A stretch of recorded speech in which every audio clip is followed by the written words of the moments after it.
After my husband died, my daughter-in-law kicked me out of the house.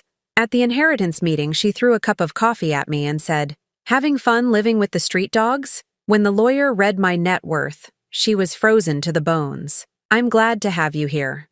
Follow my story until the end and comment the city you're watching from, so I can see how far my story has reached. I never thought I'd be 66 years old and homeless.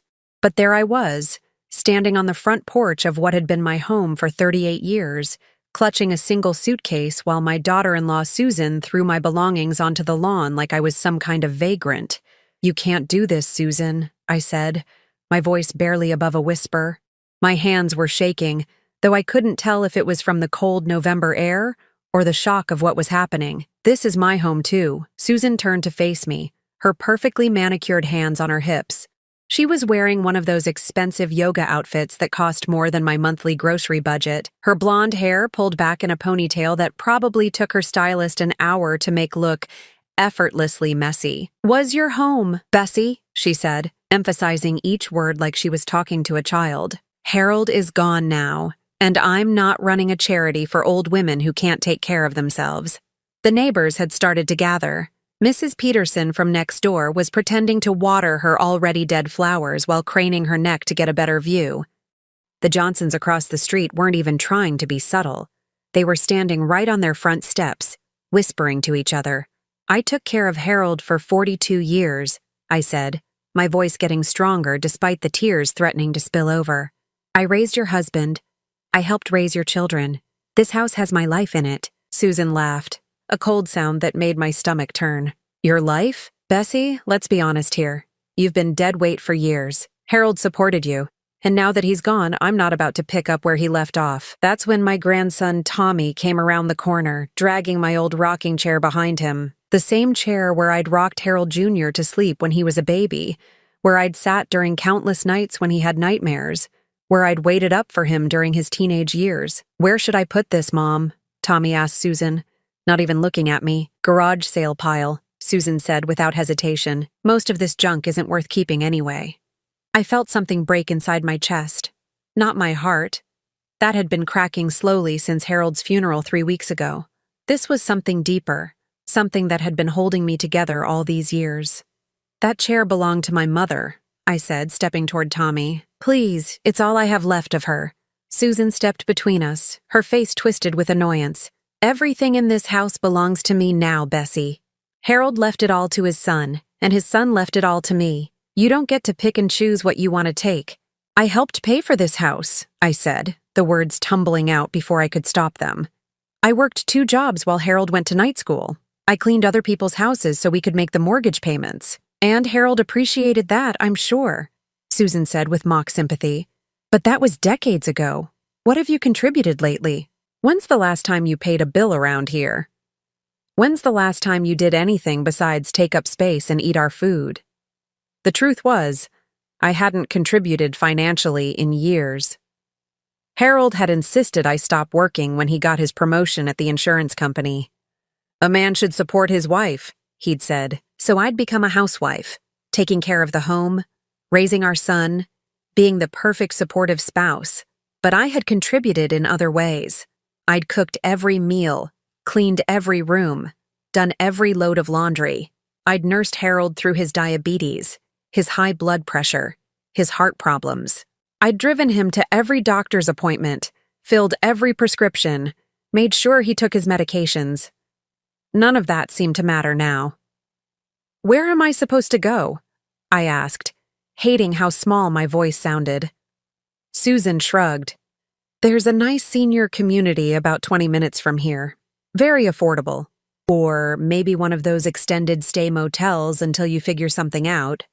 I'm sure someone with your experience can find some kind of work." She said experience like it was a dirty word.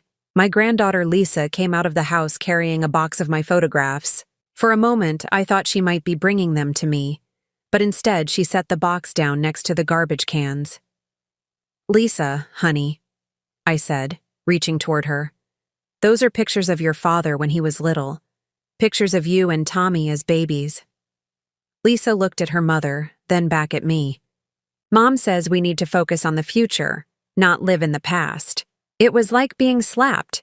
Lisa had spent countless hours with me, looking through those photo albums, listening to stories about her father's childhood, learning about our family history. Now she was throwing it all away like it meant nothing. "You have until sunset to get your things," Susan said, checking her Apple Watch. "After that, anything left behind gets donated or thrown away." I looked around at the scattered remnants of my life. Clothes that had been thrown into trash bags, books I'd read 100 times, the ceramic figurines I'd collected over the years, everything that made up who I was, spread across the lawn like debris after a tornado. "Please," I said one more time, "let me stay until I can find a place. I won't be any trouble. I'll stay in the guest room, I'll help with housework, No." Susan's voice was final. "I've already talked to a realtor about putting this place on the market. A house this size is too much for me and the kids to maintain. We're going to downsize, maybe get something with a pool." She was going to sell the house.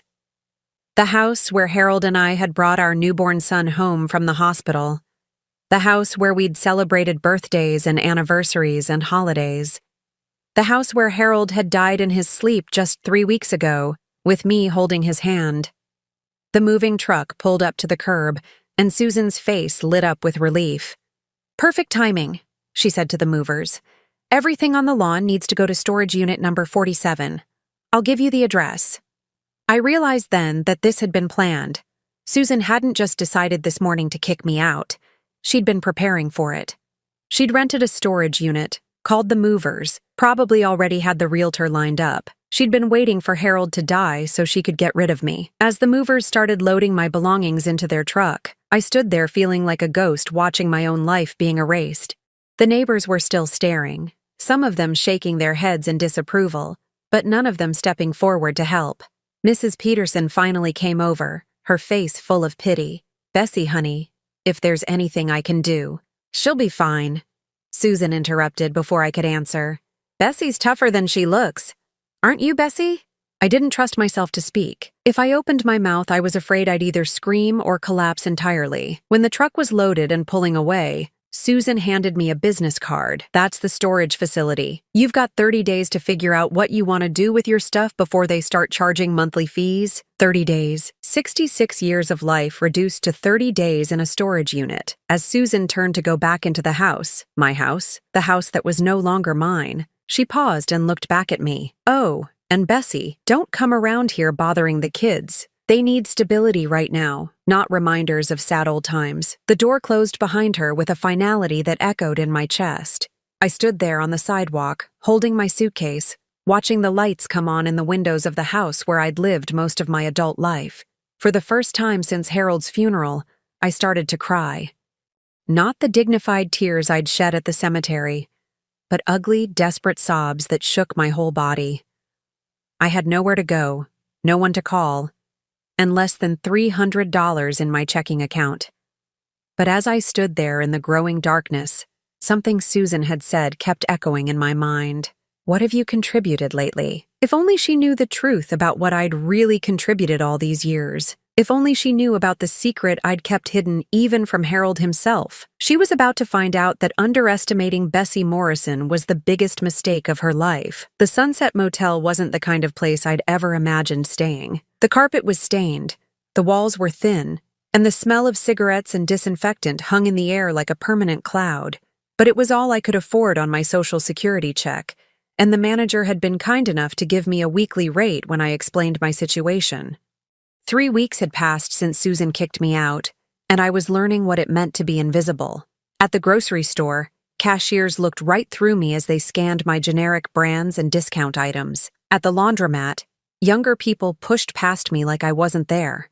Even at the senior center where I'd started eating lunch twice a week because it was free, I sat alone while the other women chatted about their grandchildren and their bridge games. I'd tried calling Lisa and Tommy several times, but their phones went straight to voicemail. When I finally got through to Lisa, she'd been cold and distant. "Mom says we shouldn't get involved in adult problems," she'd said, her voice sounding rehearsed. "She says you'll figure things out and be stronger for it. Adult problems, like being homeless at 66, was some kind of character-building exercise."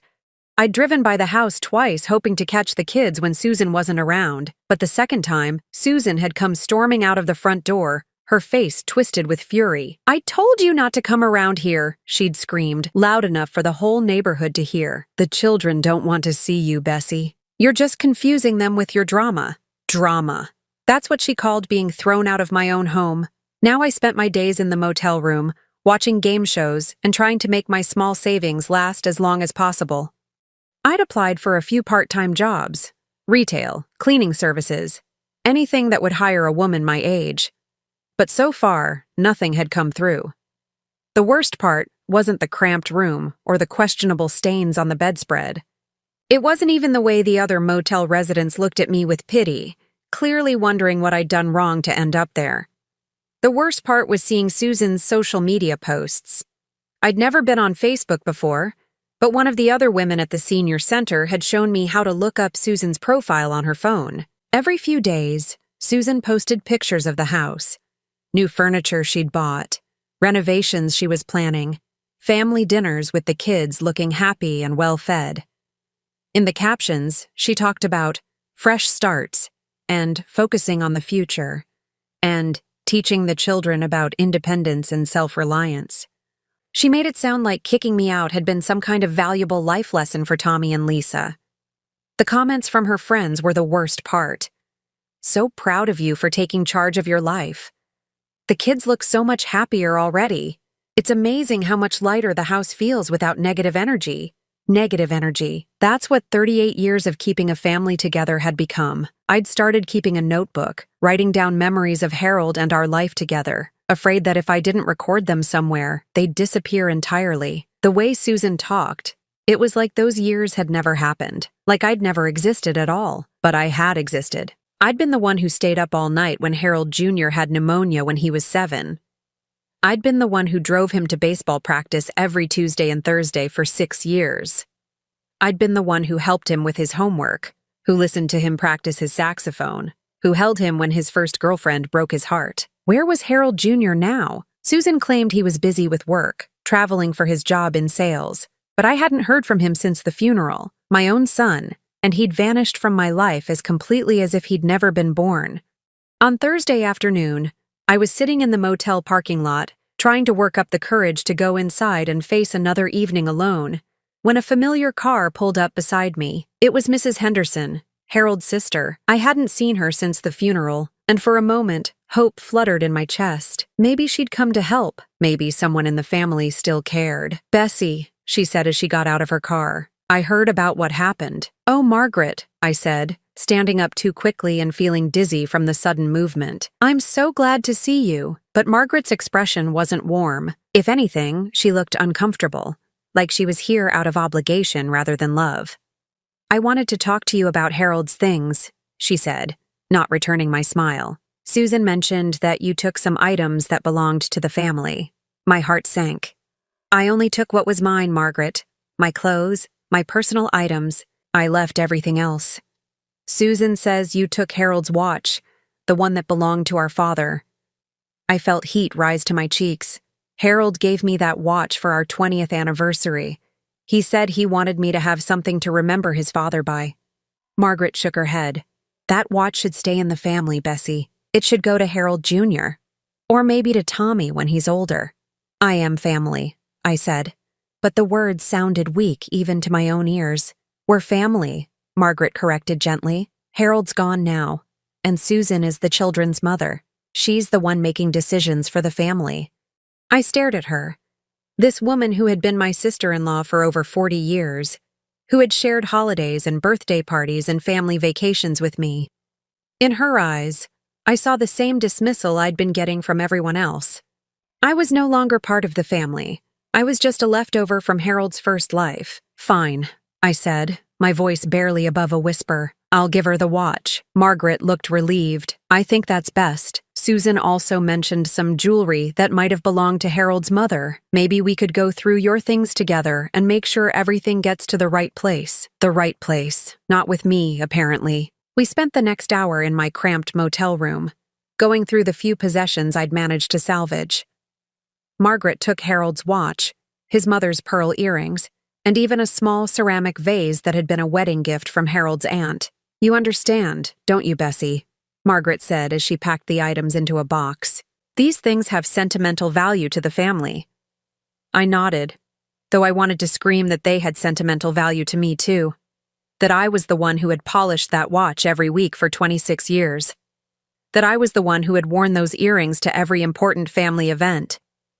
That I was the one who had carefully packed and unpacked that vase through 3 different moves. After Margaret left, I sat on the motel bed and looked around at what remained of my life. A few changes of clothes, some toiletries, a handful of photographs that Susan hadn't bothered to throw away. That was it. That was all I had left to show for 66 years of living. I picked up one of the photographs, Harold and me on our wedding day, both of us so young and full of hope. I remembered that day like it was yesterday, the way Harold had whispered, "I love you," as we danced to our first song. The way his mother had cried happy tears as she welcomed me into the family. The way his father had shaken my hand and told me I was perfect for his son.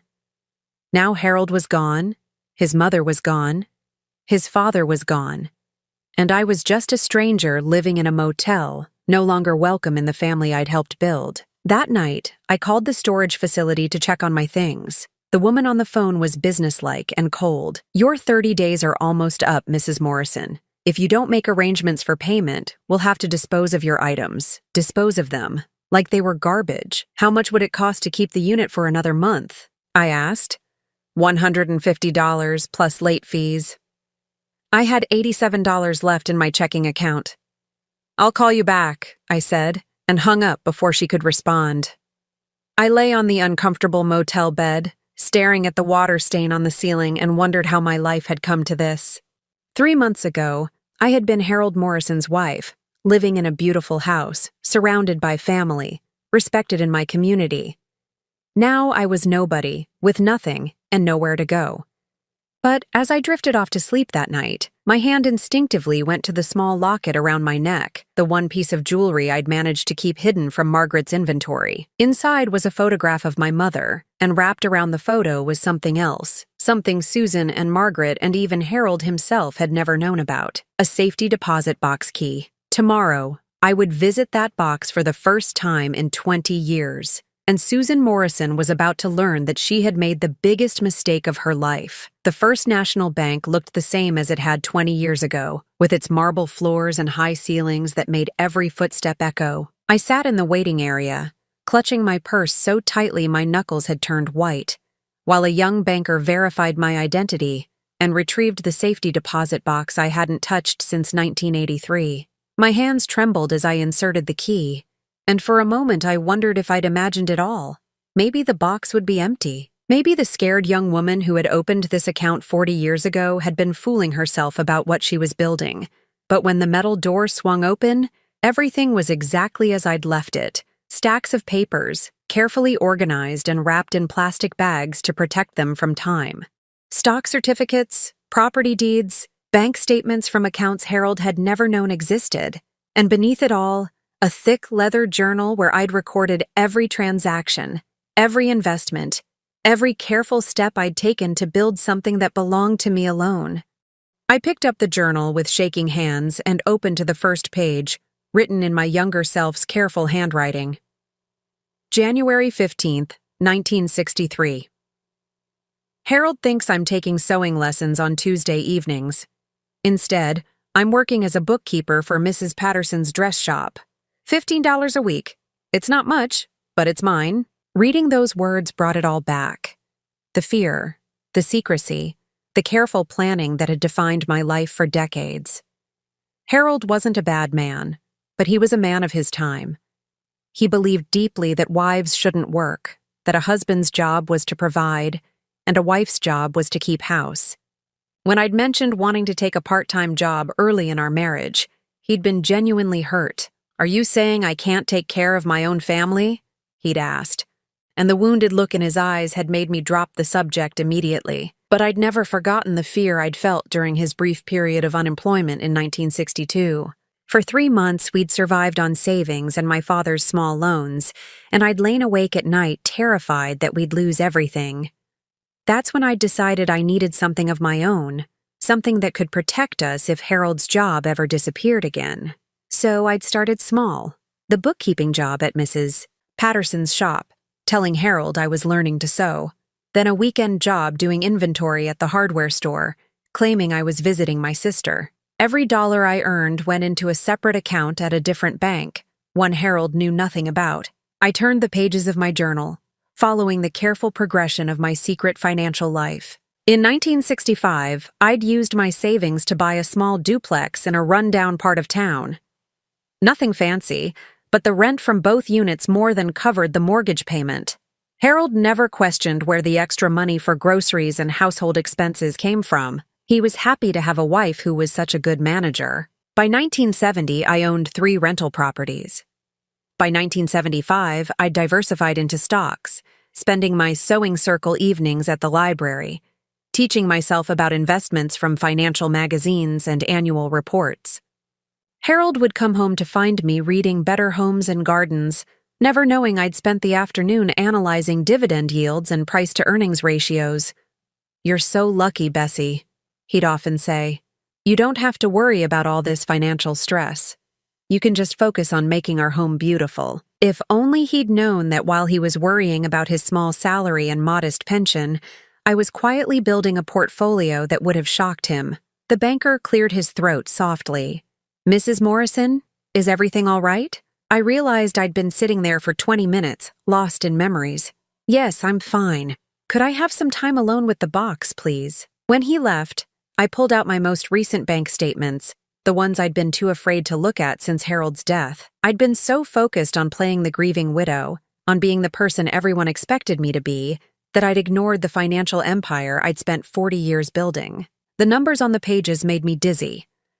My stock portfolio, carefully managed by a broker who knew me only as B. Morrison, was worth $2. $3 million. The real estate holdings, now 8 properties in various stages of appreciation, were valued at another $3. $1 million. And the business investments, the small companies I'd quietly backed over the years, had grown into something I barely recognized. According to the most recent statement, my total net worth was $7 million. I stared at the number until it started to blur. $8.7 million. More money than Harold had earned in his entire career. More money than Susan would see in her lifetime if she spent every penny of Harold's modest life insurance policy and pension, and she'd thrown me out like I was worthless. I thought about the past 3 weeks, the nights I'd lain awake in that terrible motel room, wondering how I'd buy groceries, the humiliation of eating free lunches at the senior center, the way Margaret had looked at me with pity as she took away the few possessions I had left, all while I was worth nearly $9 million. Why had I kept it secret for so long? In the beginning, it had been about protecting Harold's pride. He'd been raised to believe that a man who couldn't support his family was a failure, and I'd loved him too much to make him feel inadequate. Later, it had become a habit, a part of my identity that felt too private to share. And if I was honest with myself, there had always been a small part of me that enjoyed the secret. In a world where I was expected to be helpless and dependent, I'd built something powerful and independent. It had been my quiet rebellion, my proof to myself that I was more than just Harold Morrison's wife. But the secrecy had cost me everything. Because I'd never told Harold about my wealth, he'd never thought to leave me anything beyond the house in his will. And because his son had inherited everything, Susan now controlled what she thought was the family's entire financial legacy. She had no idea that the real family fortune belonged to the woman she'd thrown out like garbage. I pulled out my phone and called my broker, a woman named Patricia, whom I'd been working with for 15 years, but had never met in person. "Mrs. Morrison?" Patricia's voice was warm and professional. "I was so sorry to hear about your husband's passing. I sent flowers to the funeral home, but I wasn't sure if you received them." "Thank you, Patricia. They were beautiful." I paused, gathering my courage. "I need to make some changes to my accounts." "Of course. What can I help you with today?" I took a deep breath. "I want to liquidate some of my holdings. I'm going to need access to cash fairly quickly." "How much are we talking about?" I looked around the small bank vault, thinking about Susan's smug face as she'd thrown my belongings onto the lawn, thinking about the way she'd laughed when I'd said the house had my life in it. thinking about her social media posts about fresh starts and negative energy. $2 million to start, I said. I have some purchases to make. There was a brief pause. That's quite a bit of liquidity, Mrs. Morrison. May I ask what you're planning? I want to make sure we structure this in the most tax-efficient way possible. I smiled for the first time in weeks. I'm buying a house, Patricia. A very specific house. After I hung up, I sat in the vault for another hour, going through every document, every statement, every piece of evidence of the life I'd built in secret. Some of the investments had performed better than I'd ever dreamed. A small tech company I'd backed in the early 90s was now worth more than my original house. A piece of commercial real estate I'd bought on a whim had tripled in value when the city built a shopping center nearby. I'd been brilliant, and I'd been careful, and I'd been patient. Everything Susan thought she knew about me was wrong. When I finally left the bank, I felt different. Not just because of the money, though that was part of it. For the first time since Harold's death, I felt like myself again. Not the helpless widow everyone pitied, not the burden Susan had discarded, but Bessie Morrison, the woman who had quietly built an empire while everyone around her assumed she was just a housewife. I drove to the public library and spent the rest of the afternoon researching property records and real estate listings. By the time I left, I had a plan. Susan thought she'd won when she kicked me out of the house. She thought she'd gotten rid of the deadweight, cleared the path to her inheritance, secured her children's future. She had no idea that the deadweight she'd discarded was about to buy the ground right out from under her feet. The next morning, I called Susan's realtor. According to the listing I'd found online, she was asking $485,000 for the house I'd helped pay for, the house where I'd raised my son, the house where I'd spent 40 years of my life. I'd like to make an offer, I told the realtor. Cash, no contingencies. I can close in 2 weeks. The realtor sounded excited. That's wonderful. What price did you have in mind? I thought about Susan's face when she'd called me dead weight. I thought about her telling the neighbors that I couldn't take care of myself. I thought about her social media posts celebrating my absence. $550,000, I said. $65,000 over asking. Cash. It was time for Susan to learn that she'd underestimated the wrong woman. Susan must have gotten the call from her realtor around noon on Friday. I know this because at 12:47 p.m. my phone started ringing with a number I'd blocked weeks ago. When I didn't answer, the calls kept coming. 7 times in 10 minutes before she finally gave up and started texting. Who is trying to buy my house? Bessie, I know this is you somehow. Call me right now or I'm calling the police. I set my phone aside and continued packing.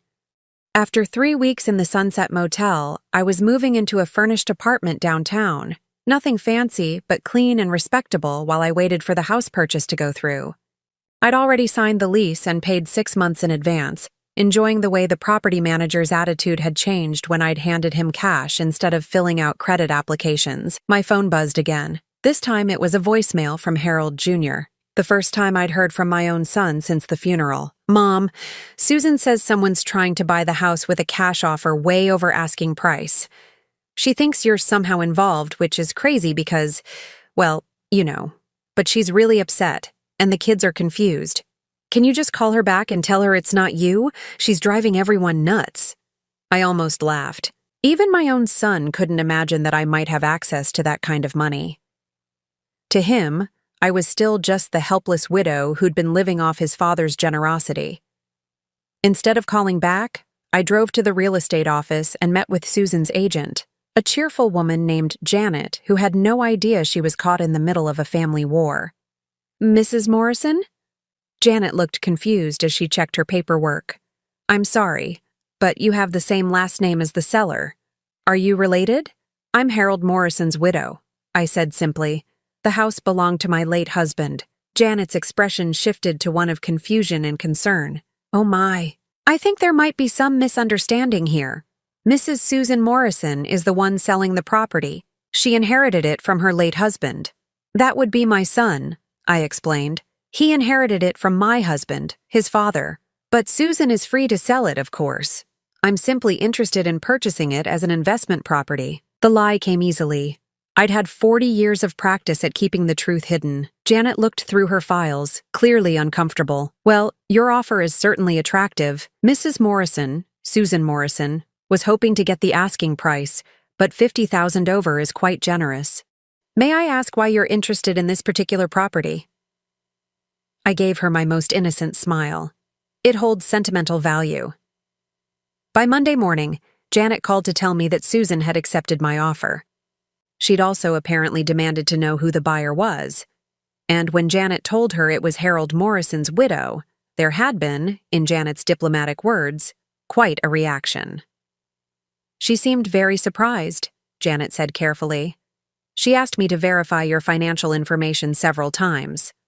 I assured her that your cash offer was legitimate and that we could close whenever you're ready. I could only imagine Susan's reaction. She'd probably spent the weekend trying to figure out how I could possibly have access to that kind of money. In her mind, I was surviving on Social Security and living in a motel. The idea that I could buy a $500,000 house with cash probably seemed impossible. She'd always been curious about money, even when Harold was alive. I remembered the way she'd study our bills when she visited, making little comments about how expensive everything was getting, how lucky Harold was to have a stable pension. She'd once asked Harold directly how much he'd saved for retirement, and he'd been embarrassed by the question. "Susan, that's not really any of your business," he'd said gently. "I just worry about you both," she'd replied. "I want to make sure you're prepared for the future." Now I wondered if she'd been calculating that future even then, adding up what she thought Harold was worth and planning what she'd do with it when he was gone. On Tuesday, I decided to have a little fun. I drove to the house during the day, when Susan would be at her part-time job at the boutique downtown. Tommy was in school, but Lisa was home sick. I could see her through the living room window, curled up on the couch watching TV. I knocked on the door, and Lisa answered in her pajamas, looking surprised and a little guilty to see me. "Grandma Bessie?" She glanced over her shoulder nervously. "Mom's not here." "I know, honey. I just wanted to see how you were feeling. Your grandmother Margaret mentioned you had a cold." Lisa nodded, but didn't invite me in. "I'm okay. Just staying home from school today. Are you eating enough? Taking your vitamins?" I reached into my purse and pulled out a $20 bill. "Here, have your mom order you some soup for lunch. Chicken noodle is best when you're sick." Lisa stared at the money like it was a foreign object.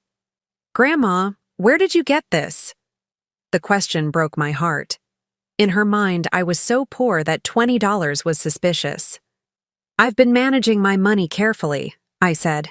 "Now take this and get yourself something healthy to eat." She took the money reluctantly, still looking confused. "Grandma, are you okay? Mom said you were living in a motel and couldn't afford to keep Grandpa's things. Your mother was mistaken about a lot of things," I said gently. "I'm doing just fine, sweetheart. Better than fine, actually." I could see the wheels turning in Lisa's head. "Are you getting help from someone? Mom says the government sometimes helps old people who can't take care of themselves. Old people who can't take care of themselves. That's how Susan had described me to my own granddaughter. Lisa, honey, I want you to know that I've always been able to take care of myself. I've been taking care of other people, too, for a very long time. Sometimes adults don't understand everything that's happening around them, even when they think they do." She nodded slowly, though I could tell she didn't really understand. "Will you tell your mother I stopped by to check on you? Should I tell her about the money?" I smiled. "You can tell her whatever you want, sweetheart." That evening, Susan called me directly. This time I answered. "What the hell are you trying to pull, Bessie?" No greeting, no pleasantries. "I'm not trying to pull anything, Susan. I heard you were selling the house and I'm interested in buying it." "With what money?" Her voice was sharp with suspicion. "You're living in a motel. You couldn't even afford to keep Harold's things in storage." "I found a way to get financing," I said calmly. "Sometimes things work out better than expected." "What kind of financing? Who would give you a loan for that much money?" I could hear the panic creeping into her voice. In her mind, she'd calculated every angle, controlled every variable. The idea that I might have resources she didn't know about was clearly terrifying to her. "It's a private loan," I said, "from someone who believes in me." "Bullshit. I want to know who's giving you this money and why." "Susan, I don't owe you any explanations about my financial arrangements. You wanted to sell the house and I want to buy it.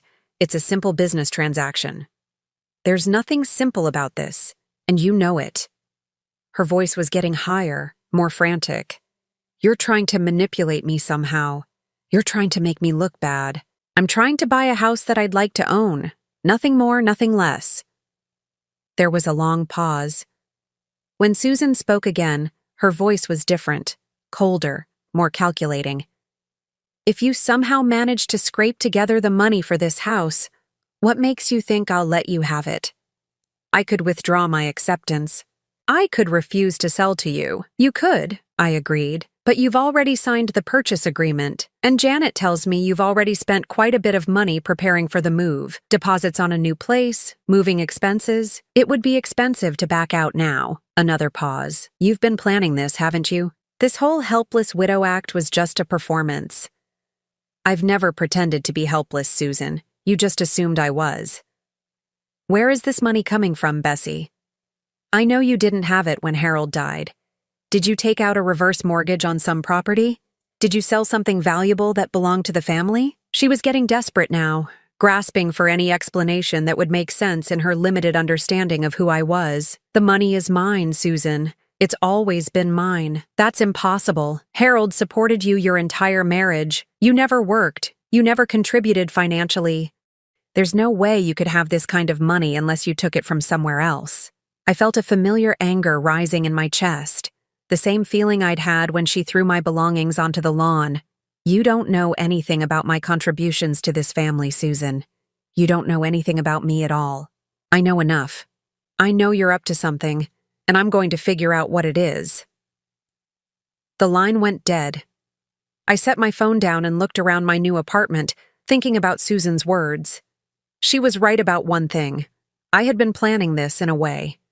Not consciously, not with revenge in mind, but for 40 years I'd been building something that could protect me when I needed it most.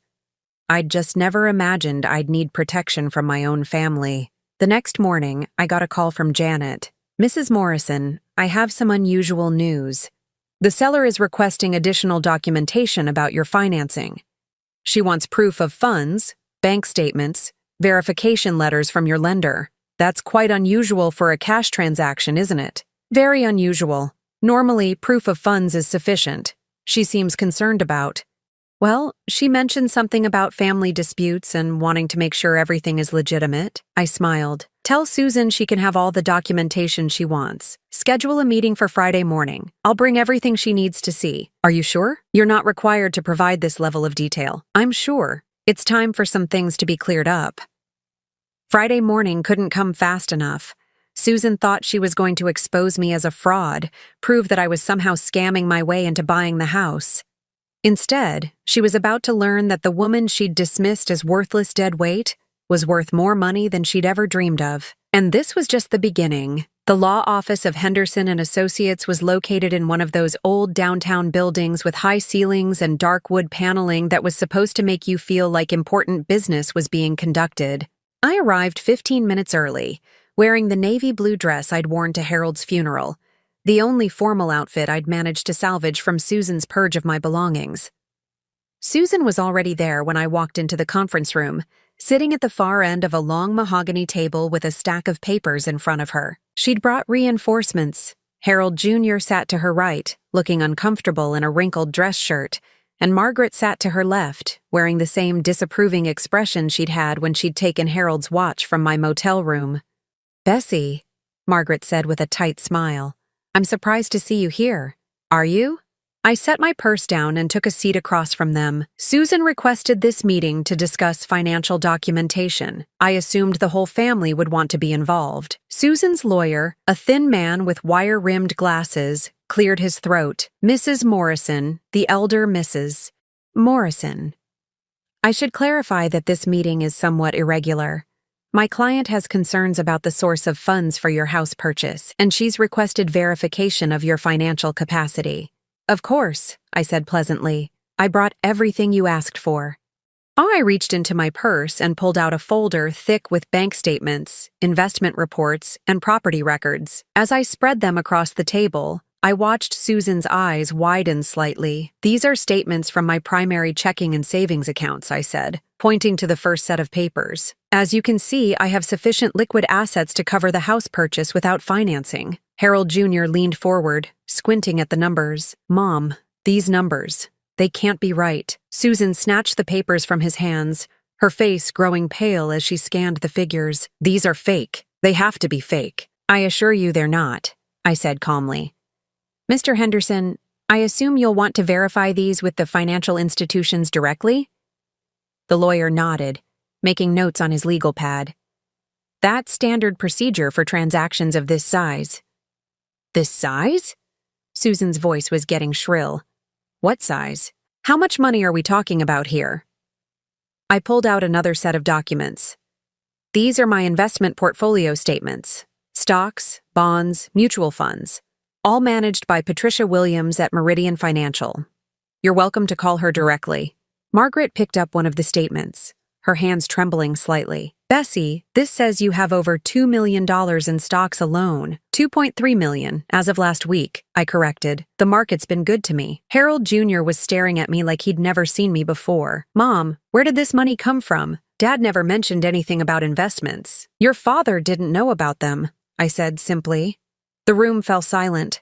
Susan was frantically flipping through papers, her face cycling through expressions of shock, confusion, and growing rage. That's impossible, she said finally. Harold supported you your entire marriage. You never worked. You never had access to this kind of money. I reached into my purse again and pulled out my leather journal, the one I'd kept hidden in the safety deposit box for 40 years. Actually, I worked quite a bit. I just didn't tell Harold about it. I opened the journal to the first page and began reading aloud. January 15th, 1963. Harold thinks I'm taking sewing lessons on Tuesday evenings. Instead, I'm working as a bookkeeper for Mrs. Patterson's dress shop. $15 a week. Susan grabbed the journal from my hands. This is ridiculous. You're making this up. Keep reading, I said. March 1965. Used savings to purchase duplex on Elm Street. Rent from both units covers mortgage with $300 left over monthly. Margaret was shaking her head slowly. Bessie, if this is true, why didn't you ever tell us? Why keep it secret for so long? Because Harold wouldn't have understood, I said. He was a good man, but he was a man of his time. He needed to feel like he was providing for his family. If he'd known I was working, if he'd known I was building wealth on my own, it would have hurt his pride. Harold Jr. was looking through more of the papers. Mom, some of these properties, I recognize these addresses. That duplex on Elm Street, you still own that? I own 8 rental properties now, I said, plus commercial real estate, and I've been a silent partner in several small businesses over the years. Susan slammed her hand on the table so hard that everyone jumped. This is bullshit. You're telling me that while Harold was working himself to death at that insurance company, worrying about college funds and retirement savings, you were sitting on millions of dollars? I was building financial security for our family, I said firmly. Harold never had to worry about money because I made sure we'd always have enough. By lying to him, by deceiving your own husband. I felt my temper flare. By protecting him, by making sure that if anything happened to his job, if he got sick, if the insurance company failed, we wouldn't lose everything. Which, by the way, proved to be a good decision when he had his first heart attack and couldn't work for 6 months. Harold Jr. looked confused. But Dad's disability insurance covered that period. Your father's disability insurance covered 60% of his salary, I said. The rest came from my rental income. How do you think we managed to keep the house, keep you in college, maintain the same standard of living? The truth was settling over them like a heavy blanket. For 40 years, they'd thought Harold was the financial foundation of our family. They'd never questioned where the extra money came from when times were tight, never wondered how we always seemed to have enough for emergencies and unexpected expenses. Susan was still going through my papers, her hands shaking with rage. Even if this is all true, even if you somehow managed to hide millions of dollars from your own husband, it doesn't change anything. Harold left everything to his son, and Harold Jr. left everything to me. That's the legal inheritance. You're absolutely right, I said. Harold's assets went to Harold Jr., and Harold Jr.'s assets came to you, but my assets belong to me. Margaret spoke up, her voice uncertain. Bessie, Surely some of this money came from Harold's income over the years. Community property laws would apply if Harold had known about the money and contributed to it, the lawyer interjected. But if Mrs. Morrison built this wealth independently, using income her husband was unaware of, it would likely be considered separate property. Susan's face was bright red now. This is insane. You can't have been married to someone for 42 years and kept millions of dollars secret from them. I can, and I did, I said calmly. Every Tuesday evening when I told Harold I was at Sewing Circle, I was actually at my bookkeeping clients or checking on my properties. Every Saturday when I said I was shopping with girlfriends, I was meeting with contractors or potential tenants. Every time I told him I'd gotten a good deal on groceries, it was because my rental income was covering our household expenses. Harold Jr. was looking at me like he'd never seen me before. Mom, why didn't you tell me? Even after Dad died, why didn't you say anything? The question hung in the air, and for a moment I felt the weight of all those years of secrecy. Why hadn't I told them? Why had I let Susan throw me out of my own home when I had the power to stop her? Because I wanted to see who you really were, I said finally. I wanted to see how you'd treat me when you thought I had nothing to offer. The silence that followed was deafening. Susan was the first to speak, her voice barely above a whisper. You let me throw you out. You let me humiliate you in front of the whole neighborhood. You watched me struggle with the house payments and the kids' expenses, and you said nothing. I watched you celebrate getting rid of me, I corrected. I watched you post on social media about your fresh start and your relief at clearing out the negative energy. I watched you tell my grandchildren that I was too old and useless to be part of their lives. Harold Jr. buried his face in his hands. Oh God, Mom, what have we done? Susan stood up abruptly, her chair scraping against the floor. No, I'm not going to let you turn this around and make us the villains. You deceived everyone. You lied to your own family for decades. I protected my family for decades, I said, standing to face her. But that family is gone now. Harold is dead, and you made it very clear that I'm not welcome in the new version. I reached into my purse one more time and pulled out a thick envelope. Mr. Henderson, these are the documents for the house purchase. As you can see, I'm paying cash, $65,000 over asking price. I'd like to close as soon as possible. Susan's face went white. You can't do this. I can do whatever I want with my money, Susan, just like you did with Harold's. I gathered up my financial documents and put them back in my folder. I think we're done here. Mr. Henderson, please let me know when the closing is scheduled. As I walked toward the door, Susan's voice followed me, high and desperate. This isn't over, Bessie. I'll fight this. I'll find a way to prove that money isn't really yours. I paused at the door and turned back to look at her. Susan, I have 40 years of documentation proving every dollar I earned and every investment I made. I have witnesses, business partners, and financial institutions that can verify my story. What do you have? She opened her mouth, but no words came out. That's what I thought, I said. Enjoy the rest of your fresh start. As I walked out of that conference room, I could hear Susan crying behind me. Not tears of sadness, but tears of rage and disbelief. She'd built her entire future on the assumption that she was inheriting everything of value from Harold's family. She'd never imagined that the worthless old woman she'd thrown away was worth more than everything else combined. But the best part was still to come. Because buying the house was just the beginning of what I had planned for Susan Morrison. 3 weeks after the meeting at the lawyer's office, I stood in the driveway of 412 Maple Street, my house now, watching a moving truck pull away. Susan had fought the sale until the very last moment, hiring her own lawyer to challenge the transaction, demanding investigations into my finances, even trying to claim that I'd somehow coerced Harold Jr. into selling me the house at below market value. None of it had worked.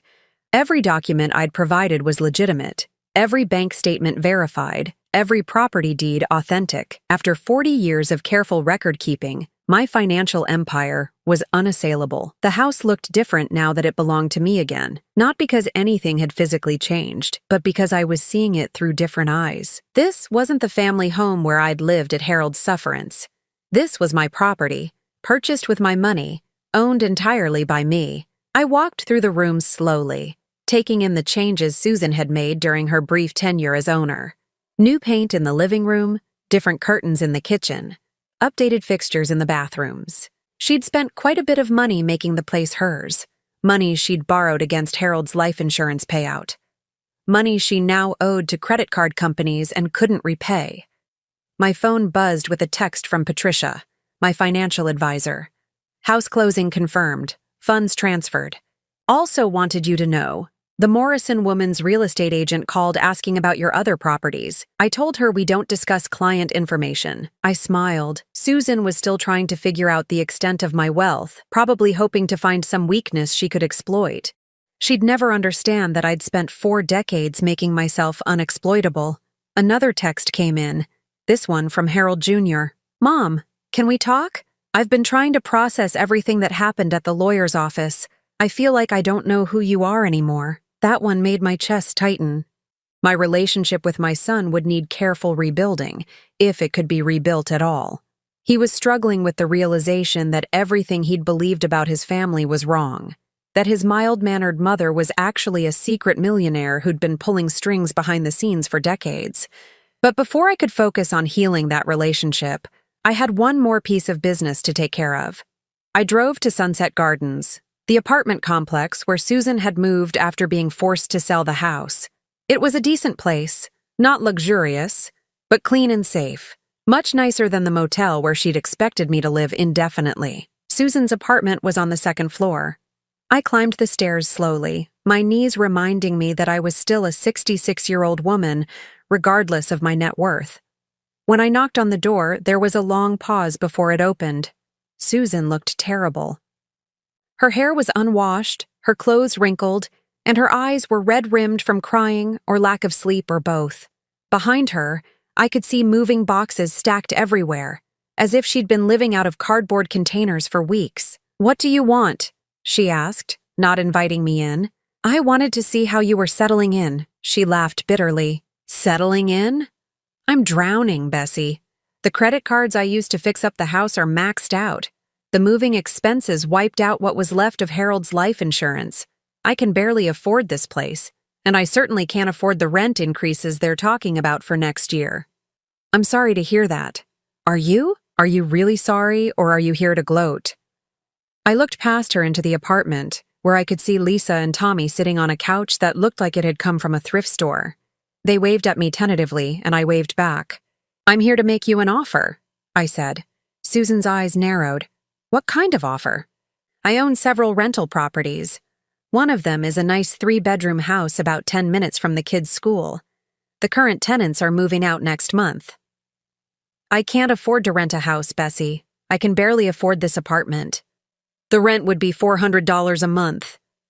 Susan stared at me. "400? That's impossible. A 3-bedroom house rents for at least $1,200 in this area. Not my house. Not for you." She was quiet for a long moment, and I could see her mind working, trying to figure out the catch. "Why would you do that?" she asked finally. "Because despite everything that's happened between us, Lisa and Tommy are still my grandchildren. They shouldn't have to suffer because their mother made some poor decisions." "Poor decisions." Susan's voice started to rise. "Poor decisions. You're the one who lied to everyone for 40 years. You're the one who deceived your own husband. You're the one who let me humiliate myself by throwing you out when you could have stopped it at any time." "You're right," I said calmly. "I could have stopped it. I could have told you about my money the day you kicked me out of my home. I could have written you a check to cover Harold's funeral expenses instead of watching you stress about the cost. I could have helped with the kids' college funds or the house repairs or any of the 100 other financial problems you've mentioned over the years." Susan was crying now, ugly tears that streaked her makeup. "Then why didn't you?" "Because I wanted to see who you really were when you thought I had nothing to offer. I wanted to see if the woman my son married would show kindness to a helpless old widow, or if she would throw her away like garbage the moment she became inconvenient." The words hung between us like a judgment. "And now you know," Susan said quietly. "Now I know." I reached into my purse and pulled out a lease agreement I'd had my lawyer draw up. "The offer stands. $400 a month, including utilities, month-to-month lease, so if you find something better, you can leave any time. Susan took the papers with shaking hands. What's the catch? There has to be a catch. No catch. But there are conditions. Such as, you don't badmouth me to the children. You don't try to turn them against me or poison them with your resentment. Whatever problems you and I have, we keep them between us. Susan nodded slowly. And you get a job. A real job. Not part-time retail. Something that can support you and contribute to your children's futures. I'm offering you a way to get back on your feet, not a permanent free ride. She was quiet for a long time, reading through the lease agreement.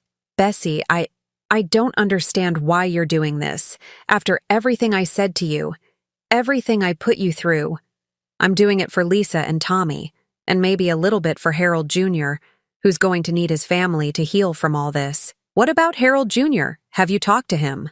I shook my head. He's not ready yet. He's too angry and confused right now. But eventually he'll want to understand why I kept the money secret, why I let things play out the way they did. When he's ready to have that conversation, I'll be here. Susan wiped her eyes with the back of her hand. I was horrible to you. I said terrible things. I treated you like you were worthless. Yes, you did. And you're still willing to help me? I thought about that question as I looked at this broken woman in her cluttered apartment, surrounded by the debris of her collapsed assumptions. Was I helping her out of kindness? Out of guilt? Out of some desire to prove that I was better than her cruelty? Maybe it was all of those things. Or maybe it was something simpler. Susan, I spent 40 years hiding who I really was, because I was afraid of how people would react to the truth. I built walls around myself to protect my secrets, and those walls kept me isolated even from the people I loved most. I don't want to live like that anymore. I paused, choosing my words carefully. I'm not doing this to punish you or to prove how generous I am. I'm doing it because holding on to anger and resentment would just be another kind of prison. I've been in enough prisons. Susan signed the lease with tears still streaming down her face. As I prepared to leave, she caught my arm. Bessie, do you think there's any chance we could start over? Not go back to the way things were, but maybe build something different? I looked at her for a long moment. This woman who had caused me so much pain, who had revealed such ugly truths about herself when she thought she held all the power. I don't know, I said honestly, but I think we both owe it to those children in there to try. 6 months later, I was in my garden, the garden behind the house that was truly mine now, when Lisa and Tommy came running across the yard. Susan had kept her word about the job hunting and was now working as an administrative assistant at a medical practice. It wasn't glamorous work, but it was steady, and she seemed to be taking pride in her independence. Grandma Bessie, Lisa called out, Mom says you're taking us school shopping tomorrow. If that's what you'd like to do, I said, setting down my pruning shears. Tommy looked up at me with Harold's eyes. Grandma, is it true that you're really rich? I smiled. I'm comfortable, sweetheart. But like really rich. Mom says you could buy anything you wanted. Having money doesn't mean buying everything you want, I said. It means having the freedom to choose what's important to you. What's important to you? Lisa asked. I looked at these two beautiful children, products of a complicated family that was slowly learning how to heal itself. I thought about Harold Jr., who had called me last week for the first time since the lawyer's meeting, tentatively asking if we could have lunch together. I thought about Susan, who was working hard not just at her job, but at becoming a better version of herself. Family, I said, but not the kind of family that demands you give up who you are to belong. The kind of family that loves you for exactly who you are. As the children ran off to play, I sat back in my garden chair and looked at the house that had witnessed so much pain and deception, but was now becoming something new. The walls I'd built around my secrets had finally come down, not in the destructive way I'd always feared, but in a way that let light in. For the first time in 40 years, I was exactly who I appeared to be, Bessie Morrison, a woman of means, a woman of substance, a woman who had learned that the best revenge isn't cruelty or punishment. The best revenge is living well, on your own terms, with the people who truly deserve your love. And I was finally, completely living well. Now I'm curious about you who listened to my story. What would you do if you were in my place? Have you ever been through something similar?